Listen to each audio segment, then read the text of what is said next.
Hello అండి. Egg curry ఇలా చేసుకుంటే గనక 100% టేస్ట్ గ్యారంటీ నేను చెప్తున్నాను. సో, తప్పకుండా ట్రై చేయండి. చాలా హెల్తీగా ఉంటుంది. చాలా టేస్టీ కూడా తక్కువ ఆయిల్‌తోనే చేసుకున్నాను. సో, లాస్ట్ వరకు స్కిప్ చేయకుండా చూసేయండి. ఇక్కడ ఒక కడాయి తీసుకొని ఒక 2, 3 టేబుల్ స్పూన్ వరకు ఆయిల్‌నైతే యాడ్ చేసేసుకోండి. యాడ్ చేసేసుకొని ఇక్కడ పొడుగ్గానైతే ఉల్లిపాయలనైతే కట్ చేసుకోవాలి. కట్ చేసుకొని ఒక కప్పు వరకు ఉల్లిపాయలనైతే వేసుకోండి. ఉల్లిపాయలు కావాలంటే ఇంకా ఎక్కువగా కూడా వేసుకోవచ్చనమాట. సో, మనకి ఉల్లిపాయలను బట్టే గ్రేవీ అనేది ఉంటుంది. సో, ఉల్లిపాయలు ఎక్కువ వేసుకుంటే ఇంకా టేస్ట్ అనేది చాలా బావుంటుంది. సో, ఈ ఉల్లిపాయల్ని త్వరగా వేయించుకోవడానికి ఒక మంచి టిప్ అయితే ఇక్కడ నేను చూపిస్తున్నాను. సో, ఉల్లిపాయల్ని బాగా మిక్స్ చేసుకున్నాక ఇందులో వెల్లుల్లి రెబ్బలు, అలాగే అల్లం ముక్కలు కూడాను యాడ్ చేసేసుకోవాలనమాట. సో, వీటిని కూడాను బాగా మిక్స్ చేసేసుకోండి. ఒక నిమిషం పాటు మిక్స్ చేసుకోవాలి. సో, అలాగే ఇందులోని 2 పచ్చిమిర్చిని కూడాను యాడ్ చేసేసుకోండి. సో, మీరు కావాలంటే మిర్చి ఎక్కువగా కావాలనుకుంటే ఇంకా కాస్త ఎక్కువగా వేసుకోవచ్చు. సో, ఇక్కడ మూత పెట్టేసుకుంటే చాలా త్వరగా అనేది మనకి మగ్గిపోతాయన్నమాట. ఇక్కడ ఉల్లిపాయలనేవి ఎక్కువగా వేయించుకోకుండా ఇలా మూత పెట్టేసుకొని ఒక 5 మినిట్స్ మూత పెట్టేసుకుంటే మంచిగా వేగిపోతాయి. ఇవి సాఫ్ట్ అయినంత వరకే వేయించుకోవాలి. సో, అందుకే నేను చక్కగాను సాఫ్ట్ అవ్వడానికి మూత పెట్టేసుకున్నాను. సో, ఇలా మూత పెట్టేసుకుంటే సాఫ్ట్‌గా అయిపోతాయన్నమాట. ఇలా చేత్తో చెక్ చేసుకుంటే సరిపోతుందన్నమాట. సో, ఇప్పుడు స్టవ్ ఆఫ్ చేసేసుకొని మనకి ఇక్కడ మొత్తం అంతా కూడాను చల్లార్చుకోవాలి. సో, ఇక్కడ స్టవ్ ఆఫ్ చేసి పక్కన పెట్టేసుకోండి. సో, అంతలోగా నేను ముందే బాయిల్ చేసి పెట్టుకున్నానండి. ఇక్కడ దుంపల్ని తీసుకున్నాను. అలాగే ఎగ్స్‌ని కూడా తీసుకున్నాను. వీటిని తొక్క తీసిన తర్వాత ఇలా ఘాట్లు పెట్టుకోవాలి. సో, దుంపల్ని సేమ్ సైజ్ తీసుకున్నాను కాబట్టి దుంపలకి అలాగే యాడ్ చేసేస్తున్నాను కట్ చేయకుండా. ఇలా ఘాట్లయితే పెట్టుకుంటున్నానండి. ఎగ్స్‌కి మాత్రం ఒకే సైడ్ అయితే ఘాట్లు పెట్టుకోండి. సో, ఇలా పెట్టుకోవడం వల్ల మసాలా అనేది మంచిగా లోపలికి వెళ్ళి టేస్ట్ అనేది చాలా బావుంటుంది. ఎగ్ కర్రీ అనేది తినేటప్పుడు కూడాను చాలా టేస్టీగా ఉంటాయి. సో, అన్నీ ఇలా ప్రిపేర్ చేసుకొని పక్కన పెట్టేసుకున్నాక సో, ఒక ప్యాన్ తీసేసుకోండి. ప్యాన్ తీసేసుకొని ఇప్పుడు ఈ ఎగ్స్‌ని అలాగే అన్నీ ఇలాగ పొటాటోస్‌ని కూడాను, దుంపల్ని అన్నీ కూడాను యాడ్ చేసేసుకొని మంచిగాను ఇలాగ వేయించుకోవాలనమాట. ఇలా వేయించుకున్నప్పుడు పైన పసుపు అలాగే ఉప్పును కూడాను కొద్దిగా స్ప్రింకిల్ చేసుకుంటే చాలా బావుంటుంది. సో, మంచి కలర్ ఒస్తుంది. ఇంకా చాలా బావుంటుందనమాట టేస్ట్ అనేది. సో, ముందే మసాలాలన్నీ బాగా వేగిపోతాయి. ఇక్కడ ఎగ్స్ నాకు త్వరగా వేగిపోయాయి కాబట్టి ఇంకా అలాగే దుంపల్ని కూడాను కాసేపయితే వేయించేసుకున్నాను.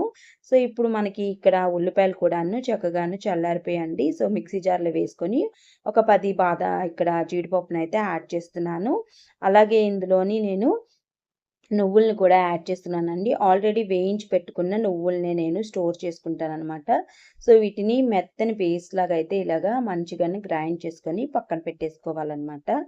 సో, ఈ విధంగా పెట్టుకున్న తర్వాత అదే కడాయి తీసుకొని అందులో ఒక 2, 3 టేబుల్ స్పూన్ ఆయిల్ వేసుకొని ఒక హాఫ్ టీ స్పూన్ జీలకర్ర అయితే యాడ్ చేసుకోండి. ఈ జీలకర్ర అనేది లైట్‌గాను ఒక నిమిషం పాటు వేయించేసుకోవాలి. సో, ఈ విధంగా వేయించుకున్నాక పక్కన మనం మసాలాలైతే పెట్టుకున్నాం కదా! సో, మిక్సీ చేసుకొని వాటంతటిని కూడాను ఇందులో యాడ్ చేసుకోండి. మొత్తం అంతా కూడాను యాడ్ చేసేసుకోవాలి. చాలా బావుంటుంది ఈ కర్రీ అనేది. ఇక్కడ వేయించడంలోనే మొత్తం అంతా కూడా ఉంటుందండి. సో, లాస్ట్ వరకు స్కిప్ చేయకుండా చూడండి. ఇంకాను మనం యాడ్ చేయాల్సొస్తుంది.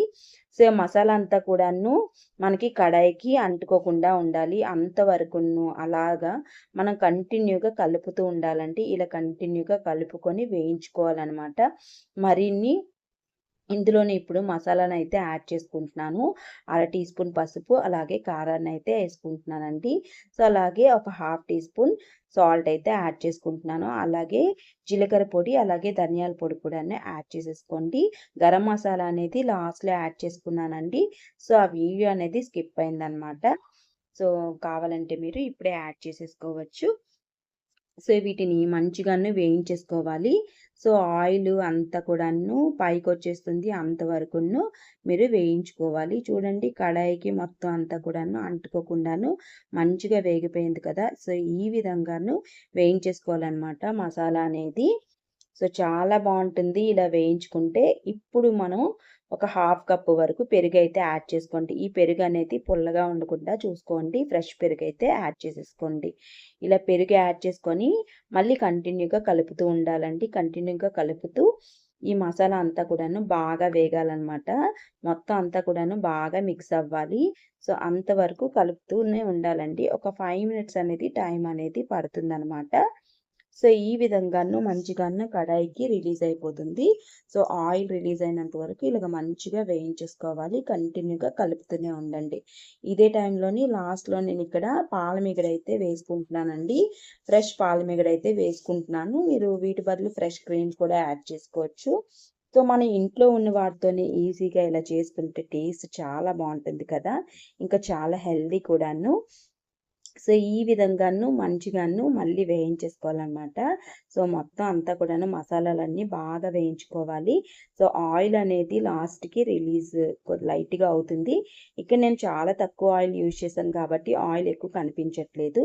సో, ఇప్పుడు ఎగ్స్‌ని అలాగని దుంపల్ని కూడాను యాడ్ చేసేసుకోండి. యాడ్ చేసేసుకొని మనం మసాలా చేసుకున్న గిన్నెలోనే వాటర్ వేసేసుకొని వాటర్ అంతా కూడాను కొద్దిగా వేసుకోండి. ఎందుకంటే ఇక్కడ నేను గ్రేవీ అనేది చాలా థిక్‌గా ఉండేలా చూసుకుంటున్నాను కాబట్టి, సో, లైట్‌గా ఒక కప్పు వరకైతే వాటర్ అనేది యాడ్ చేసుకున్నాను. ఒక 1 గ్లాస్ వాటర్ అయితే యాడ్ చేసుకున్నానండి.